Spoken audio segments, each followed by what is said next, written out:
Terima kasih Anda sudah melihat tutorial The Student, aplikasi buku induk siswa dan guru. Untuk informasi pembelian, silakan menghubungi IT Brain Indonesia. Bagi pengguna XL, Anda bisa menghubungi nomor 0819 3848 3780, atau bagi Anda pengguna Indosat bisa menghubungi di nomor 0856 45678 031. Atau bagi Anda pengguna Telkomsel bisa menghubungi 0812 345 37788, atau silahkan mengunjungi website kami di www.myitb.com. Aplikasi The Student ini tampilannya seperti ini, terdiri beberapa menu, diantaranya adalah file, kemudian database, utilitas, data siswa, data guru, data nilai, laporan, dan bantuan. Menu-menu ini akan kita pelajari pada sesi-sesi berikutnya. Pada bagian kali ini, kita akan belajar mengetahui menu-menunya secara umum dulu, baru kemudian kita belajar lebih detail lagi. Di menu utilitas ini terdapat menu identitas sekolah. Kita klik di sini. Nah, menu identitas sekolah ini kita bisa ubah sesuai dengan isi sekolah Anda. Di sini juga terdapat logo di kiri dan logo di kanan. Kemudian adalah nama kepala sekolah, kemudian nama kepala sekolah, dan seterusnya. Ini bisa diubah sesuai dengan sekolah Anda. Nah, berikutnya di sini terdapat tahun ajaran. Di menu tahun ajaran ini kita bisa menambah atau merubahnya sesuai dengan yang ada. Jadi ini bisa ditambah. Nah, bagaimana cara menambah dan fungsi dari tahun ajaran akan kita pelajari di bagian berikutnya dari tutorial ini. Kemudian terdapat menu dari data group. Ini digunakan untuk pembuatan dari data pengguna. Ini bisa kita pelajari di sesi berikutnya dari video tutorial ini. Kemudian menu dari user ini juga akan kita pelajari pada sesi berikutnya. Kemudian di sini terdapat blanko data induk siswa. Blanko data induk siswa ini digunakan untuk proses pengisian blanko data induk. Jadi data induk ini kita bisa cetak, kemudian kita minta siswa untuk mengisi atau orang tua siswa untuk mengisi sesuai dengan keadaan yang sebenarnya. Nah, berikutnya lagi ada blanko data induk guru. Ini juga adalah blanko kosong yang harus diisi oleh para guru sebagai panduan untuk mengisi ke dalam program. Jadi ini dimintakan kepada para guru untuk diisi dan kemudian dikembalikan kepada tata usaha. Kemudian bagian tata usaha mengentrinya di program yang sudah dibeli. Nah, berikutnya terdapat menu data siswa. Kita klik data kelas. Data kelas ini digunakan untuk memasukkan kelas-kelas yang ada di sekolah. Misalnya untuk SMP terdapat kelas 7A, kelas 7B, kemudian dan seterusnya. Kalau untuk SMA nanti terdapat kelas 10, 11, dan 12. Kalau untuk di SMK terdapat 10, kemudian jurusannya apa.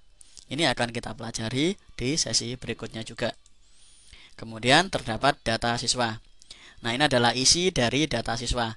Di sini terdapat data siswa, kemudian di sini terdapat tahun ajaran, kemudian terdapat data semester, kemudian terdapat kelas.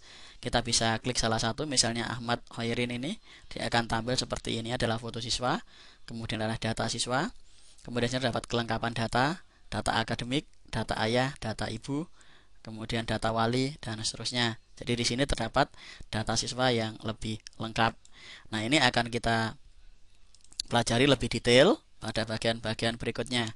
Di sini juga terdapat menu dari cetak kartu siswa. Misalnya kita klik cetak kartu, program akan menampilkan seperti ini, Ahmad Hoirin Akbar. Jadi ini adalah kartu siswa dari Ahmad Hoirin Akbar. Jadi Anda sudah bisa mencetak kartu siswa dari program The Student ini. Nah, berikutnya di sini terdapat menu mutasi per kelas. Nah, menu ini digunakan untuk proses kenaikan kelas, proses menjadi alumni, atau proses tidak naik kelas. Jadi ini akan kita pelajari juga pada bagian-bagian berikutnya. Kemudian di sini terdapat menu import data siswa. Nah, import data siswa ini digunakan untuk proses mengimport atau memasukkan data dari Excel ke dalam program. Jadi Anda tidak usah memasukkan data siswa satu persatu karena Anda sudah mempunyai file Excel-nya. Jadi kalau Anda sudah mempunyai file Excel dari data siswa, tinggal mengimportkan saja ke program. Nah, ini juga akan kita pelajari di bagian berikutnya dari tutorial ini. Berikutnya terdapat mutasi individu. Mutasi individu ini digunakan untuk proses perpindahan siswa. Jadi siswa kalau terjadi mutasi dikarenakan tiga hal ini. Apakah dia pindah sekolah, dikeluarkan, atau mengundurkan diri. Nah, ini di sini kita akan prosesnya di menu ini. Nah, berikutnya terdapat menu data guru. Di menu data guru terdapat menu data jabatan. Kita klik di sini, terdapat menu data jabatan. Kemudian di menu data golongan juga terdapat menu data golongan ini. Kita masukkan data golongan dan jabatan. Kemudian terdapat menu data guru. Ini adalah menu dari data guru seperti ini. Terdapat data guru-guru yang ada di sini. Ini terdapat data guru. Kemudian adalah kolom-kolom isiannya. Dapat kelengkapan data, data akademik, data pendidikan tinggi, kemudian non formal. Jadi kita bisa menambah data gurunya di menu ini. Kemudian terdapat menu import data guru. Menu import data guru sama, kalau kita sudah punya file data guru dalam bentuk Excel, kita bisa langsung mengimportnya ke dalam program. Berikutnya terdapat menu mutasi golongan atau jabatan. Ini digunakan untuk proses mutasi atau perpindahan dari golongan atau jabatan guru. Seandainya guru terdapat mutasi jabatan dari guru ke kepala sekolah atau guru ke wakil kepala sekolah dan seterusnya, semua dicatat di mutasi golongan atau jabatan. Terdapat mutasi jabatan, kemudian terdapat mutasi golongan. Jadi kalau terdapat perpindahan, kita bisa menggunakan menu ini. Berikutnya terdapat menu setting wali kelas.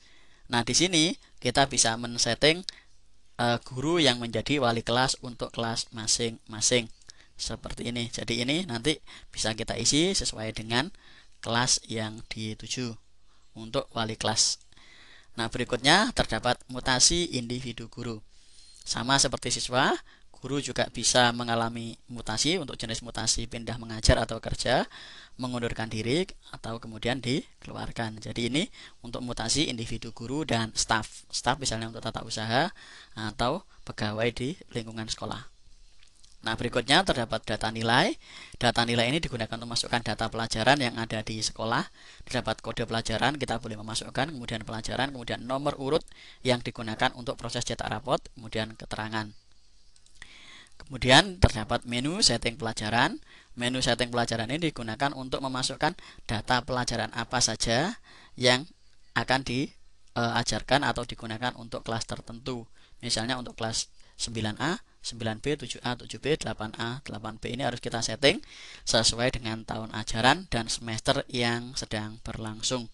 Ini akan kita pelajari juga di sesi berikutnya. Kemudian terdapat menu setting pelajaran siswa. Menu ini digunakan untuk memasukkan siswa yang mengikuti mata pelajaran. Jadi misalnya kelas 7A ini terdapat kemudian pilihan pelajaran, kemudian kita setting pelajarannya. Nah, ini juga akan kita pelajari di berikutnya. Kemudian terdapat input nilai siswa. Ini digunakan untuk memasukkan nilai siswa sesuai dengan mata pelajaran yang diikuti oleh siswa yang bersangkutan. Berikutnya terdapat menu laporan. Laporan data siswa. Nah, pada laporan data siswa ini terdapat menu data siswa, kemudian buku induk siswa, kemudian absensi dari siswa. Nah, ini juga terdapat menu cetak Excel. Ini terdapat menu-menu yang bisa kita cetak sesuai dengan data siswa yang ada. Berikutnya terdapat menu data guru. Ini data guru di sini kita bisa cetak untuk semua daftar guru, kemudian perjabatan, data guru, kemudian data wali kelas dan data non aktif. Berikutnya terdapat menu data pelajaran. Ini data pelajaran ini digunakan untuk mencetak data pelajaran. Di sini terdapat pilihan cetakannya untuk semua mapel, semua kelas, kemudian mapel per kelas dan guru mapel. Ini juga akan kita pelajari di sesi berikutnya. Kemudian terdapat nilai siswa. Ini laporan nilai siswa. Ini terdapat menu cetak rapot dan cetak per mapel. Jadi bagaimana mencetaknya dan bagaimana ininya nanti kita akan lihat di video berikutnya. Kemudian terdapat data mutasi siswa. Di sini terdapat data mutasi siswa. Di sini kita akan lihat data mutasi ini digunakan untuk proses melihat data mutasi atau siswa yang ada di sekolah. Misalnya terjadi masalah dengan siswa, kita bisa mencarinya di data ini apakah terdapat proses mutasinya di sini. Ini juga akan kita pelajari lebih detail di video berikutnya. Kemudian mutasi guru ini juga digunakan untuk proses pembuatan laporan untuk mutasi guru dan staf. Ini juga akan kita pelajari di menu-menu berikutnya. Itu saja pengantar dari The Student. Sekali lagi, untuk lebih detailnya silakan ikuti video-video tutorial berikutnya. Jadi sekali lagi untuk Anda yang ingin membeli atau tertarik silakan menghubungi di nomor 0819388780 bagi Anda pengguna XL atau 085645678031 untuk Anda pengguna Indosat atau 081234537788 bagi Anda pengguna Telkomsel atau silakan mengunjungi website kami di www.mytb.com. Terima kasih.